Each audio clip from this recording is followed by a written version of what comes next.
गुरुर्ब्रह्मा गुरुर्विष्णू गुरुर्देवो महेश्वरा गुरु साक्षात् परब्रह्म तस्मै श्री गुरवे नमः.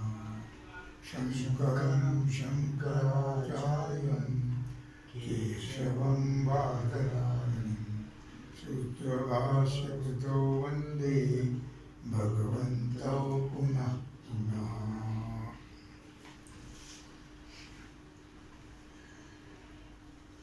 विचार सागर रहस्य तरंग तिसरा हेडिंग चौथे गुरुविषयी पुन्हा विचार पाठ क्रमांक 19. आतापर्यंत आपण गुरु शिष्याचं लक्षण पाहिलं आणि आता पुन्हा गुरुबद्दल विचार करता आहे.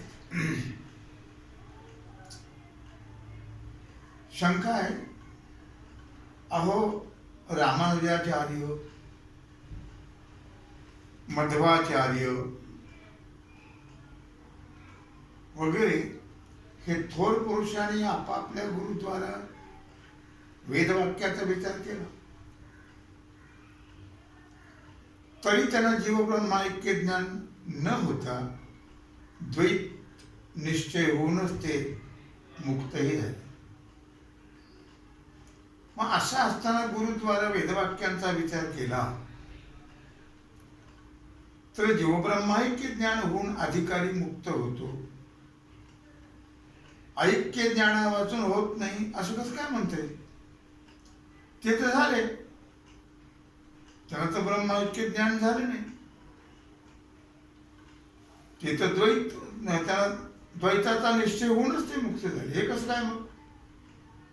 अशी आहे शंका. अलक्षमध्ये मोठमोठे रामानुजाचार्य मध्वाचार्य वल्लभाचार्य हे मोठमोठे लोक आहेत, सगळे फार विद्वान.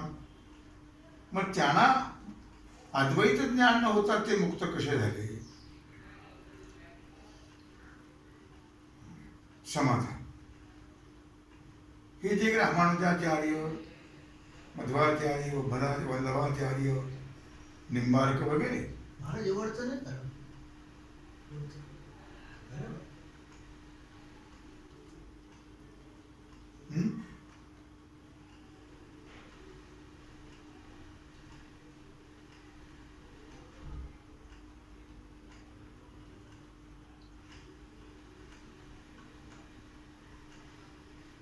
बरोबर.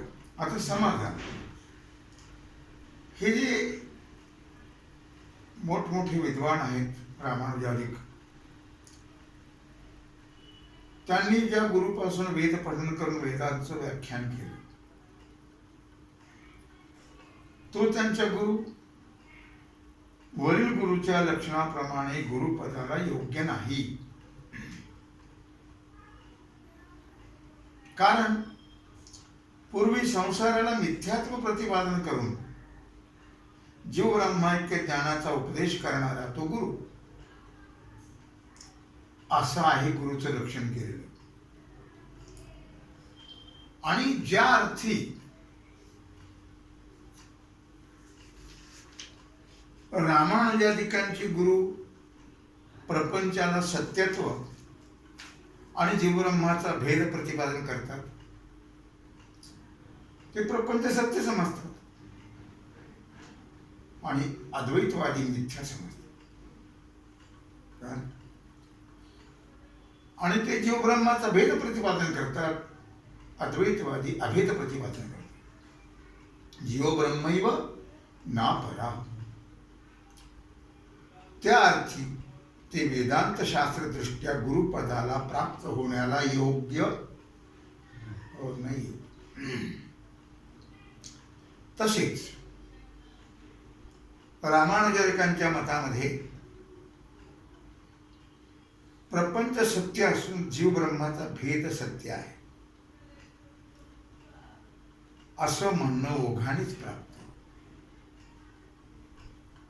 प्रपंच असल्या म्हटल्यानंतर जीव ब्रह्माचा भेद सत्य मानावंच लागेल. वेद प्रमाण न मानणारा जो अर्हत त्यालाही जैन लोक गुरु मानतात. अरिहंतारम अर्हत त्यालाही लोक गुरु मानतात, जैन लोक.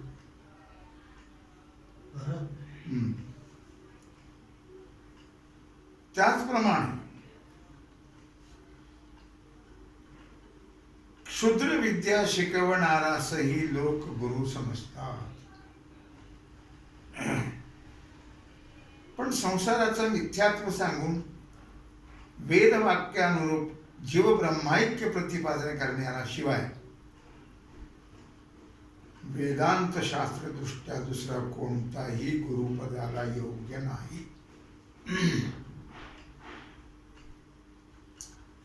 अलक्षण काही शिकवलं की तुम्ही आमचे गुरु आहात असं म्हणतो माणूस. तसं नाही आहे. कुणी गुरु होतं काय?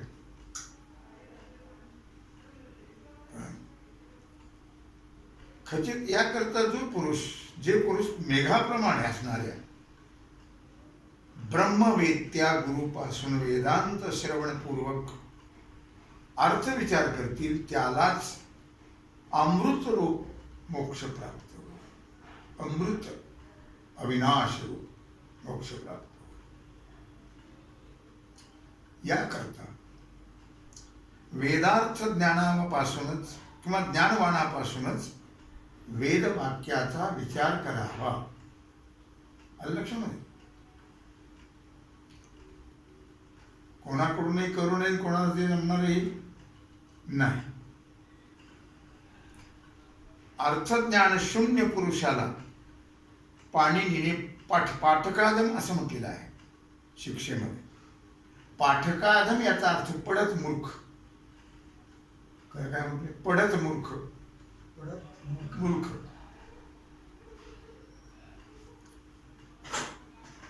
पुन्हा शंका. अहो म्हटले वेदार्थ ज्ञानवान गुरुजवळ वेदवाक्याचा विचार करावा,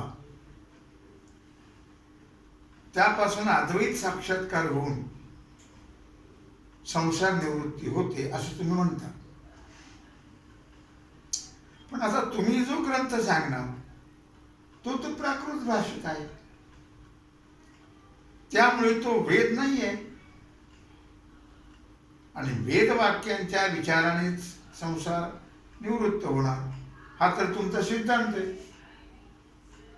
कळलं? तर मग तुमच्या या प्राकृत ग्रंथाचा उपयोग काय?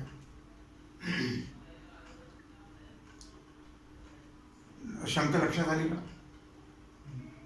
काय तुम्ही काय म्हणता किंवा वेदार्थ ज्ञानवान जे गुरु आहेत त्यांच्याजवळ वेदवाक्यांचा विचार करा आणि त्यापासून अद्वैत साक्षात्कार म्हणजे अद्वैत ज्ञान होऊन, अद्वैत ज्ञान होऊन, जीव ब्रह्माऐक्य ज्ञान होऊन संसाराची निवृत्ती होते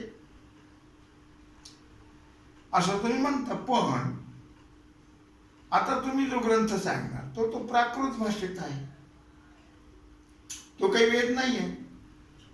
हा काही वेद नाही. वेदवाक्यांच्या विचाराने संसार निवृत्त होणार हा तर तुमचा सिद्धांत आहे. तर मग तुमच्या या प्राकृत ग्रंथाचा उपयोग काय? समाधान. अनादि अनिर्वचनीय. अनादि म्हणजे उत्पत्ती रहित, अनिर्वचनीय सतसत विलक्षण अशी कोण आहे? माया. माया उत्पत्ती रहित आहे, शिवाय अनिर्वचनीय आहे, सतसत विलक्षण अशी असणारी माया, त्या मायेच्या उपाधीमुळे जगताबरोबरच ब्रह्मापासून वेद झाले. आणि ब्रह्मवेत्ता ब्रह्मरूपच असतो. काय ब्रह्मविद ब्रह्मैव भवती असं म्हटलंय, असं श्रुती सांगते आहे अगदी निश्चयपूर्वक. यामुळे ब्रह्मवेत्याची संस्कृत किंवा वाचेल त्या भाषेतील वाणी ही वेदरूपच आहे. या ठिकाणी माऊली ज्ञानराज यांच्या एका वाक्याची आठवण झाल्याशिवाय राहत नाही. तयाचे बिसाट शब्द सुखे म्हणो येती वेद. अरे वा. हा चालू झालं. बरोबर चालेल. हो हो चालेल. या ओळीमध्ये ब्रह्मवेत्याची वेड्यासारखी बडबड सुद्धा वेदच आहे. बिसाट शब्द म्हणजे वेड्यासारखी बडबड सुद्धा वेदच आहे असं महाराज सांगतात. त्याचप्रमाणे तुकोबराय सुद्धा म्हणताय, तुका म्हणे आम्ही विधीचे जनिते स्वयंभू आईते केले न हो. तुकोबराय काय म्हणतात, आम्ही ब्रह्मदेवाचे बाप आहोत, विधीचे जनिते. कळलं का? आम्ही केलेले नाही, झालेले नाही. काय स्वयंभू आईते, आम्ही स्वयंभू आहोत. ही अभेद बोधाची भाषा आहे महाराजांची, अभेद बोधाची. असा आपला अनुभव सांगतायत तो खूप बरा आहे. त्याचप्रमाणे असा ते म्हणतात की कोणी तयार केलेलं नाही आम्ही, म्हणजे आम्ही कृतक नाही. कृतक म्हणजे केलेले, आम्ही केलेले नाही आहे, झालेले नाही, केलेले स्वयंभू आहे, ते केले नवो. असं जे स्वयंभू म्हणजे अनादिसिद्ध ब्रह्म तेच आम्ही असल्यामुळे वेदाचे उत्पन्न करतेही आम्हीच आहोत. वेदाचे उत्पन्न करते सुद्धा आम्ही आहोत. तात्पर्य, ब्रह्मवेत्ता पुरुष जे बोलेल ते वेद वाक्यच असते. कळलं का? ब्रह्म जाणणारा जे बोलेल ते वेद वाक्य असते. कारण वेद वाक्याने ज्याप्रमाणे भ्रमाचा नाश होतो, भ्रमाचा नाश निवृत्ती होते, त्याचप्रमाणे ब्रह्मवेत्याच्याही वाक्याने भेदभ्रमाचा नाश होतो. कळलं? आणि जर वेद वाक्यापासूनच ज्ञान होतो, इतर वाक्यापासून होत नाहीच असं म्हणणं असेल तर ते मात्र बरोबर नाही. वेद वाक्यापासूनच ज्ञान होत, इतर वाक्यापासून होत नाही, हे म्हणणं बरोबर नाही. कारण दृष्ट फलामध्ये नियम नसतो. कळलं का? दृष्ट फलामध्ये दिसणारे जे फल आहे त्याला नियम नसतो. जसं औषध आणि रोगनिवृत्ती हे दृष्ट फल आहे. गोळी घेतली की डोके कमी पडलं, ताप केला, हे दृष्ट फल आहे ना. पण औषधी सांगणारा आयुर्वेद हा मात्र संस्कृत भाषेमध्ये आहे. त्या आयुर्वेदाच्या संस्कृत भाषेनं जसं औषधीचं ज्ञान होतं, त्याप्रमाणे अन्य भाषेतील वाक्यापासूनही त्या औषधाचं ज्ञान होतं. हे अनुभव सिद्ध आहे. हिंदी मराठी भाषेतले पासून काही ज्ञान होत नाही, होतं. शिवाय जर वेद वाक्यानेच ज्ञान होतं असं मानलं तर स्मृती पुराण म्हणजे गीता भागवत, स्मृती गीता, पुराण भागवत व इतिहास वगैरे ग्रंथात सर्वज्ञ ऋषींना ब्रह्मविद्या प्रकरण लिहिलेलं आहे. स्मृती ग्रंथामध्ये पुराणात लिहिलेलं आहे. ते व्यर्थ होईल ना मग. म्हणून सर्वांचा आत्मा जो ब्रह्म त्याचं ज्ञान भाषा ग्रंथानेही होईल, प्राकृत ग्रंथानेही होईल, हे सिद्ध आहे. म्हणजे सोप्या भाषेमध्ये पण है ना. आता आचार्य म्हणजे सद्गुरू, कळलं का? अर्थात सद्गुरु सेवेची म्हणजे सद्गुरु सेवेची ईश्वर सेवेहून अधिकता. पाचवे हेडिंग, सद्गुरु सेवेची ईश्वर सेवेहून अधिकता. म्हणजे ईश्वर सेवेपेक्षा सद्गुरु सेवेला जास्त महत्व आहे. कळलं का? अधिकारी म्हणजे जिज्ञासू, साधनचे तोष्टे संपन्न. अशा जिज्ञासू पुरुषाने ब्रह्मरूप असलेल्या आपल्या गुरूंची सर्व भावाने सेवा केली तर श्रीगुरु प्रसन्न होऊन परमात्म तत्वाचा उपदेश करते. त्या उपदेशाने जिज्ञासूला आत्मज्ञान प्राप्त होऊन तो कृतकृत्य होईल. पुन्हा काही करायचं राहणार नाही. म्हणून जिज्ञासूला ईश्वर सेवेपेक्षा सद्गुरु सेवा श्रेष्ठ आहे. कळलं? ईश्वर उपासकाला केवळ पुण्यरूप अदृष्ट उत्पन्न होईल. ईश्वराची सेवा करणाऱ्याला पुण्यरूप फल प्राप्त होईल, आत्मबोध होणार नाही. सद्गुरु सेवेपासून अदृष्ट पुण्य तर उत्पन्न होईलच, पण त्याची आवश्यकता न करता श्रीगुरूंच्या प्रसन्नतेनं अद्वैत तत्वज्ञानाचा उपदेश होऊन ज्ञानद्वारा तात्काळ म्हणजे याच जन्मामध्ये मोक्ष प्राप्त होईल. याच देही हीच डोळा भोगमुक्तीचा शस्त्र. कळलं?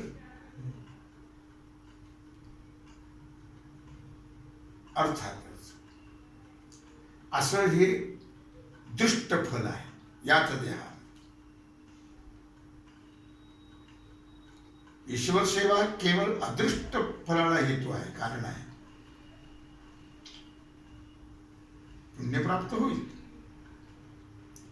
आणि सद्गुरु सेवा अदृष्ट आणि दृष्ट, अदृष्ट पुण्यही फल प्राप्त होईल आणि दृष्ट ज्ञानही प्राप्त होईल. या देहात मोक्ष प्राप्त होईल. म्हणून सद्गुरूची सेवा अदृष्ट आणि दृष्ट दोन्ही फलालाही कारण आहे. सद्गुरु सेवेपासून दोन्ही फल प्राप्त होतात. कळलं? म्हणून मंद तीव्र अशा कोणत्याही अधिकाऱ्यास ईश्वर सेवेपेक्षा सद्गुरु सेवाच श्रेष्ठ आहे. कळलं?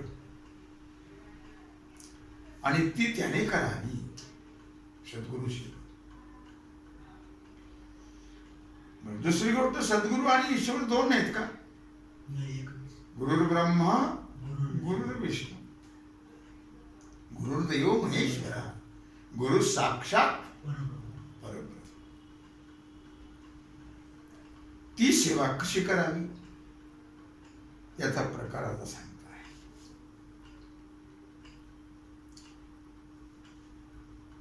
सद्गुरु सेवेचा प्रकार. कळलं का? सद्गुरु सेवेचं ईश्वर सेवेपेक्षा श्रेष्ठ तो कसा आहे हे 5व्या हेडिंगमध्ये सांगितले. आता 6व्या हेडिंगमध्ये सद्गुरु सेवेचा प्रकार सांगता आहे. कशी करायची बा सद्गुरु सेवा? तुम्ही सांगितलं ईश्वराच्या सेवेपेक्षा सद्गुरूची सेवा श्रेष्ठ आहे, पण ती सेवा कशी करायची? सेवा म्हणजे काय? काय करणे म्हणजे सेवा होते ते आता या 6व्या हेडिंगमध्ये सांग. ज्यावेळी श्री सद्गुरूंचं दर्शन होईल त्यावेळी दंडप्राय साष्टांग नमस्कार झाला बा, दंडवत. आणि आपल्या अंतःकरणामध्ये प्रसन्नता उत्पन्न करणारे त्यांचे चरण रज आपल्या मस्तकावर धारण करावे. कळलं? त्यांच्याजवळ वास करावा, त्यांच्याजवळच राहावं. आणि ज्याचे मनात ज्याचे चरणरज त्यांचे मस्तकावर धारण करावे, त्यांचे जवळच वास करावा. आणि ज्याचे मनामध्ये रात्रंदिवस या जन्मवन रूपी संसार बंधनापासून मी कधी मुक्त होईल, ब्रह्मानंद केव्हा प्राप्त होईल अशी तीव्र इच्छा ज्याच्या मनात आहे, कैवी उद्धार व्हावे अशी तळमळ ज्याच्या अंतःकरणामध्ये आहे, त्याने आपल्याजवळ असेल ते सर्व ऐश्वर्य मन वाणी, फार तर काय स्वतःचे शरीर सुद्धा सद्गुरूला अर्पण करा. कळलं का? सद्गुरु सेवा कशी करा? आपल्याजवळ असणारं सर्व ऐश्वर्य मन वाणी नवे नवे शरीर सुद्धा सद्गुरूला अर्पण करा. याच्यावर शंका घेत आहेत. ऐश्वर्य म्हणजे आपलं काय संपत्ती असली ती. ऐश्वर्य म्हणजे आपली काय संपत्ती. शंका. अहो, जवळ असलेलं सर्व ऐश्वर्य कदाचित गुरुला देता येईल, त्याने काय अवघड नाही. कारण ती देता येण्यासारखी वस्तू तरी आहे. कळलं? उचललं पुस्तक आणि दिलं त्यांच्याजवळ. कृष्णा पुस्तक म्हणजे विचारसागर नाही, मग बँकेच देण्यासारखी वस्तू आहे ती. पण तन मन वाणी हे कसं काय गुरुला अर्पण करायचं? तन म्हणजे शरीर, मन म्हणजे अंतःकरण आणि वाणी हे गुरुला अर्पण कसं करावं? म्हणजे काय करायचं हे समजत नाही.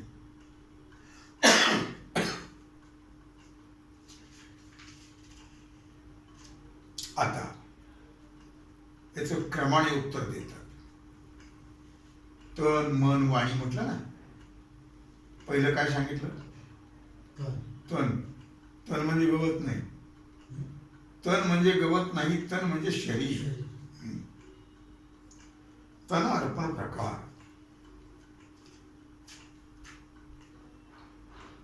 श्री गुरुच्या आज्ञेचे केव्हाही उल्लंघन न करता त्यांच्या घरची सर्व कामं निराभिमान होऊन करावेत. कळलं? त्यांच्या आज्ञेचं उल्लंघन करायचं नाही. त्यांच्या घरची सर्व कामं निराभिमान वृत्तीने करावेत. त्यांना जरूर वाटत असल्यास त्यांचे हातपाय पण दाबावेत. गुरु संन्यासी असल्यास त्यांचा मठ झाडणं, सारवणं, छाट्या धुणं, उपरणे वगैरे असतात ना, पाणी भरणं, भांडी घासणं, असं ज्यावेळी जे काम पडेल ते करावं. गुरु जर गृहस्थी असतील तर त्यांच्या इच्छेप्रमाणे घरची कामं करण्यामध्ये शरीराचा उपयोग करावा. गुरु गृहस्थी नसतात असं नाही, कारण उद्यालक, याज्ञवल्क्य वगैरे हे गृहस्थी होते, अशी वेदांत प्रसिद्धी आहे वेदामध्ये. याप्रमाणे गुरुसेवेमध्ये आपले सुद्धा सद्गुरु जगद्गुरु तुकाराम महाराज, संत नामदेव राय, शांती ब्रह्मनाथ राय वगैरे वगैरे हे सगळे ग्रस्तीच होते. याप्रमाणे गुरुसेवेमध्ये स्थूल शरीराचा उपयोग करणं, या स्थूल शरीराचा उपयोग करणं याला म्हणतात तनु अर्पण प्रकार. कळलं काय करते ते सांगितलं याच्यामध्ये सगळं लक्षात आलं का? तनु अर्पण प्रकार. आता मन अर्पण. आता मन कसं अर्पण करायचं बाबा? तर आज्ञ मनुष्याचा ईश्वरावर फार भक्ती असते. अज्ञानी लोकांची ईश्वरावर जास्त भक्ती असते. ती भक्तीनं अज्ञानी ती भक्तीनं ईश्वर आपल्यावर प्रसन्न होऊन आपलं कल्याण करेल या हेतूने ती भक्ती असते. आपले ईश्वर देव प्रसन्न होईल, आपलं कल्याण करेल अशा इच्छेनंच ती भक्ती करत असते. त्याचप्रमाणे श्रीगुरु आपल्यावर प्रसन्न व्हावेत, ते प्रसन्न झाले तरच आपलं कल्याण आहे या विचाराने मनामध्ये श्रीगुरूबद्दल अत्यंत प्रेम असून दोष बुद्धी स्वप्नातही येऊ न देता भगवान शंकर, भगवान विष्णू, भगवान ब्रह्मदेव वगैरे ज्या काही देवता आहेत त्या सर्व देवता माझे श्रीगुरूच आहेत अशा श्रीगुरूंची प्रसन्नता आपल्यावर होऊन आपलं कल्याण व्हावं म्हणून रात्रंदिवस श्रीगुरूंचं ध्यान करावं. कळलं? या मनोव्यापारास, हा जो मनाचा व्यवहार आहे सगळा आता सांगितलेला, त्याला म्हणतात मानस अर्पण प्रकार. हे मनानेच होत सगळ्या गोष्टी अशा, त्याशिवाय कसे होते? याला म्हणतात मानस अर्पण प्रकार. कळलं? आता वाणी अर्पण प्रकार.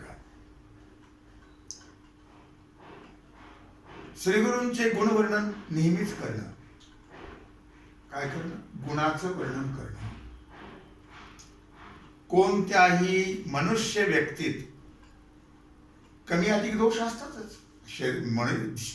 पंचमहाभूताचं शरीर म्हटलं की काहीतरी कमी जास्त असतच.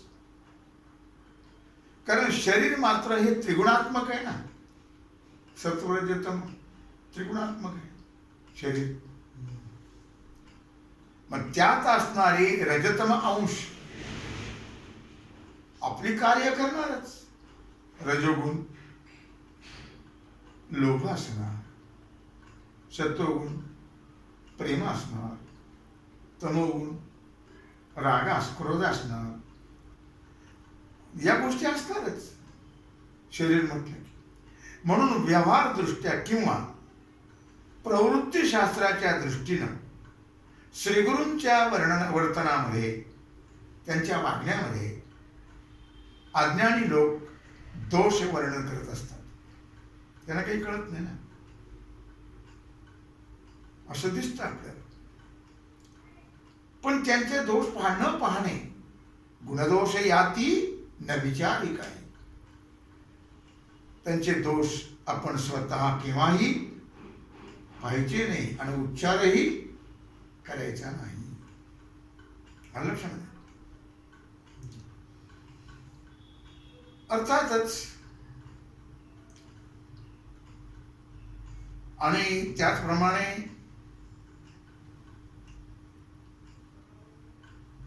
वास्तविक जर विचार केला तर निवृत्तीशास्त्राच्या दृष्टीने, परमार्थाच्या दृष्टीने जर विचार केला तर ब्रह्मवेत्या गुरुच्या ठिकाणी ते दोष होत नाहीत. हे वर्म जाणून शिष्याच्या वाणीनं दोष वर्णन होणं शक्य नाही. शिवाय ब्रह्मवेत्याच्या उपदेशाने अनंत जीवांचं कल्याण होणार आहे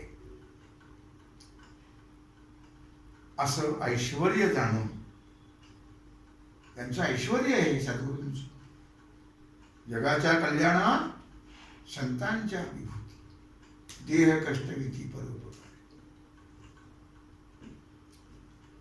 आणि असं जाणून तो गुरूंचे गुणच वर्णन करेल. दोष कधी पाहणार नाही. दोषाचा विचार करणार, दोषाचं वर्णन करणार नाही. आणि वाणी, याने वाणी शुद्ध होते. सद्गुरूंचं गुणवर्णन केल्याने आपली वाणी शुद्ध होते, मलिन होत नाही.